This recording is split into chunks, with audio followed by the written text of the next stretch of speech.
Washington, Crossfire. The host for Crossfire, on the left, Tom Brayton.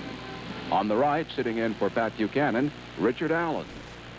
In the Crossfire, Rabbi Meir Kahane, founder of the Jewish Defense League. Good evening, and welcome to Crossfire. Let me introduce you tonight to an American who is also one of the new members of the Israeli Knesset, or Parliament.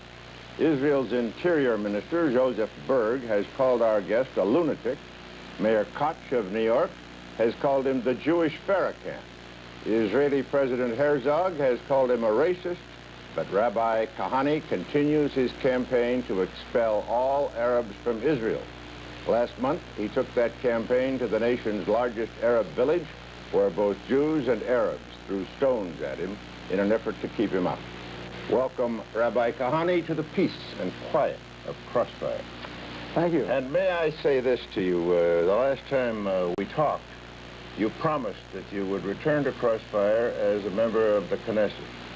So I am forced to congratulate you, while at the same time I ask you now that you are a responsible member of government. Why do you continue to behave in a fashion which in this country we would associate not with responsibility in government, but with, say, the Ku Klux Klan? First of all, let me just state that the introduction was typical. I think it was really, really fair. Or not those... I haven't finished yet. Okay. While Mayor Koch, who of course is one of the great Jews of Israel, said what he said, and Herzog said what he said, 26,907 Jews voted for me, and I can assure you that in the next election, a large number of Jews, a lot of them, will give me many, many more seats. Well, 26,000, Mayor Kahane. We have almost that many in the Ku Klux Klan in this country. Well, if you want to say that those people who voted for me are KKK types, that's a typical liberal kind of thinking. Liberals have a tremendous problem.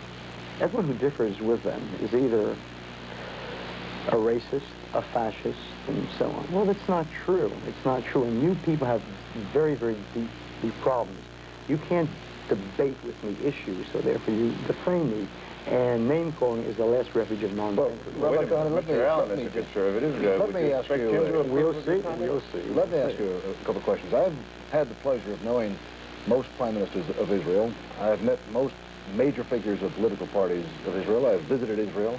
I've, in my years in government, dealt on a government-to-government basis with those political leaders in and out of power.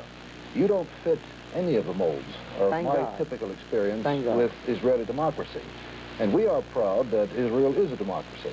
Are you a Democrat, really? And if you are not a Democrat with a small d, how far will you go in your drive to eliminate Arabs from all of Israel?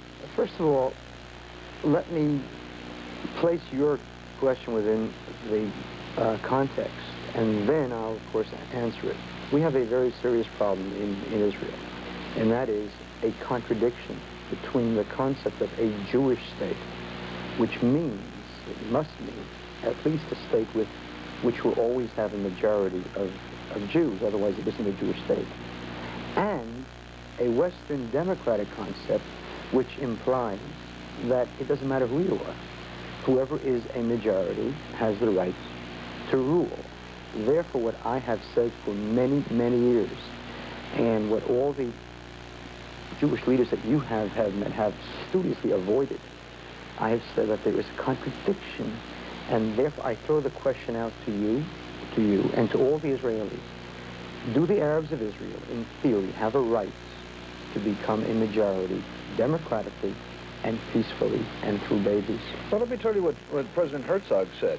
He said that Israel has a system that guarantees social and political rights for all Israeli citizens, without distinction of creed, race, or sex. A democracy, he called it, based on that foundation, must prevent the obstruction and twisting of that will and its diversion into anti-democratic channels. It seems a fairly strong statement from the President of Israel. It most certainly is, and of course it's a fraudulent one. The state of Israel was created as a Jewish state. The law of return of the state of Israel, not of Kahane, applies to Jews only.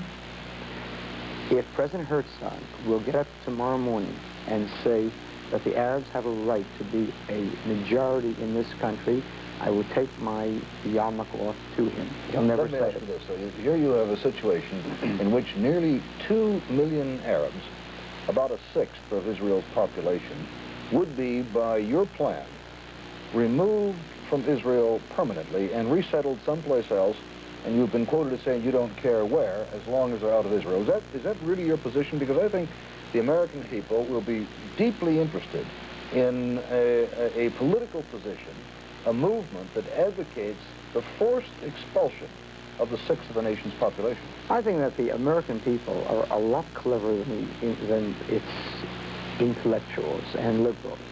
I believe that if I pose the question to the American people as follows: within the Jewish state, the only Jewish state in the entire world, the state that came into being after 2,000 years of having suffered Auschwitzes and pogroms and crusades, inquisitions, within that state there exists a people, Arabs, who state that the Jews really are thieves.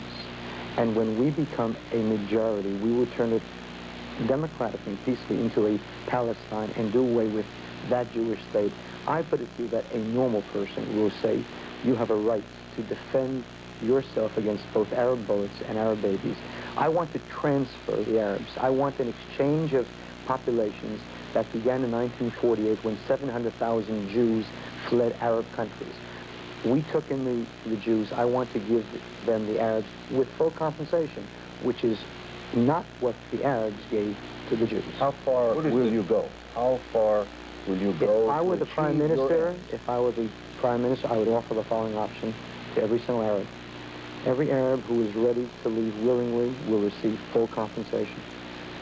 Everyone who is not ready will be forced out. I would do what Would you eliminate them, Rabbi Kahane? No, it would not be necessary. I would do Why? what... Supposing they want to stay in their homes. My dear fellow, the Poles and the Czechs expelled 12 million ethnic Germans after World War II.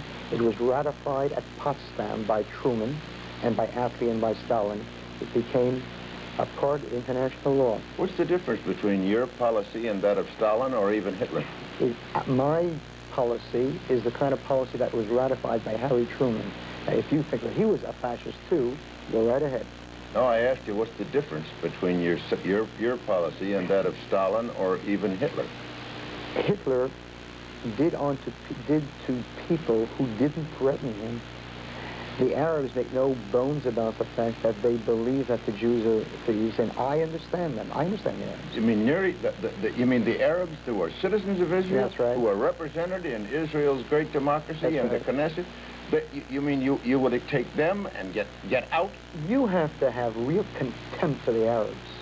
I have to no believe. contempt. Oh, yes. Oh, do you have contempt for the Arabs? You know who I have If you contempt believe- for? I have contempt for people like you. Mr. Braden, if you ask me questions, you'll get answers. If you don't want answers, don't ask me questions, okay? I ask you a question. Then let me answer you.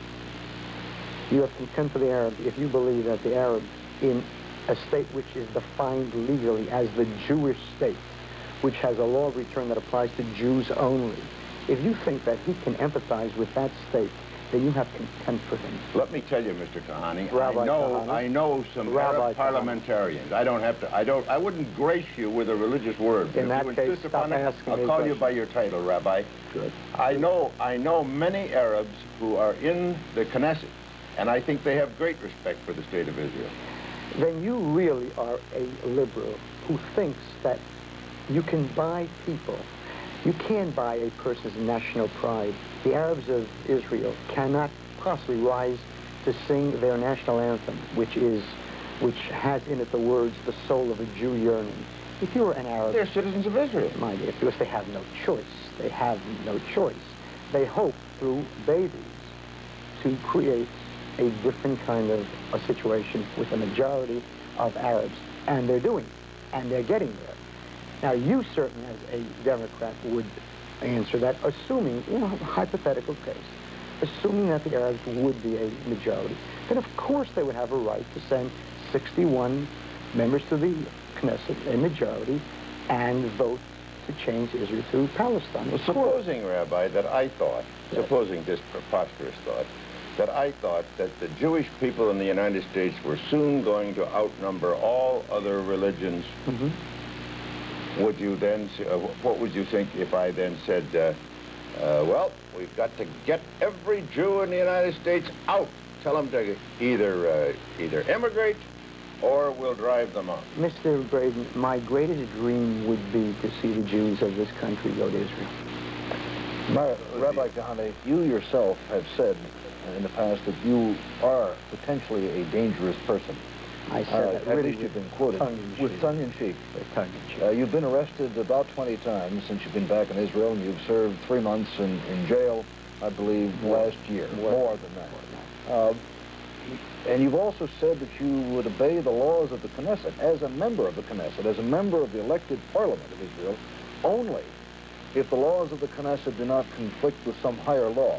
Who interprets that higher law? You? Mr. Allen, is there a human being who would not make that same statement? If someone in Germany in 1934 would have gotten up and said, I will obey the laws Use of the the Reichstag. example of the United States. It's a much better one. Okay, fine. Are there laws, for example, for a legislator of the United States which appear to go against a higher law? I would venture to say that when Dr. Martin Luther King broke the laws of Alabama, that he was obeying a higher law. And he was right. And he was right, yes. Rabbi, you came back to this country very recently, and I noticed one of the first things you said was that you urged all Jews to vote for President Reagan. No, I didn't. I said I urged all Jews to vote against the Democrats. How many countries are you participating in? That's Israel and the United States. You're making political speeches in both of them. I want to ask you, why should we, our country, now that you're a member of a foreign government, why should we recognize you as a citizen? Because that's the law. Now, if you want to change it, go right ahead. Well, that's not the law as I understand it. Well, then you don't understand it. I understand that, I understand that the State Department is now considering whether to revoke you to citizenship. Yes, and under the law, they have to show that any action that I took was done with the intent to give up my status. Now, I immediately stated. The Immigration and Naturalization Act says that it shall be a matter of question whether anybody who takes the oath to a foreign power or who serves in the government of the foreign power may continue to be a citizen of the United States. Mr. Gray, Mr.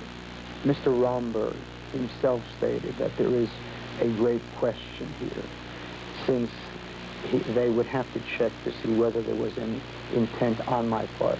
Now, if this government moves to take it from me, I'll go to court, and if I should lose, then I lose. That's the way it is. Okay. Richard and Alan and I are talking with Rabbi Meir Kahane, who is a newly elected member of the Israeli Parliament, or Knesset, and we'll be back in just a minute.